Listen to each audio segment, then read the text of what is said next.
আমরা এবার অতিথি বরণে চলে যাব। সবগুলো কোথায় ট্রে আর ওইগুলো সব ট্রেগুলো আগে এখানে আনো। উজ্জ্বল পাইকে বসতে দাও, সব পঞ্চায়েত প্রধান না বসো। আমরা আবার আপনাদের জেঠিয়ার সমস্ত মানুষকে আমাদের আন্তরিক ধন্যবাদ কৃতজ্ঞতা জ্ঞাপন করছি। 14 তারিখ অবধি এই মঞ্চে বিভিন্ন ধরনের সাংস্কৃতিক উৎসব পালিত হবে। আপনারা নিশ্চিতভাবে এতে অংশগ্রহণ করবেন।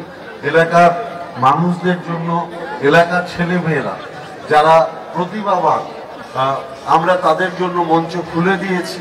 তারা নিজেদের পারফরমেন্স করতে পারবেন এবং এই পারফরমেন্স তাদের মনের যে সাহস সেটা বৃদ্ধি করবে এবং স্বাভাবিকভাবেই আগামী দিনে তারা কোনো না কোনো জায়গায় সঠিকভাবে উপস্থাপিত করতে পারবে। নিজেদের বিশ্বাস আমি রাখি। আমি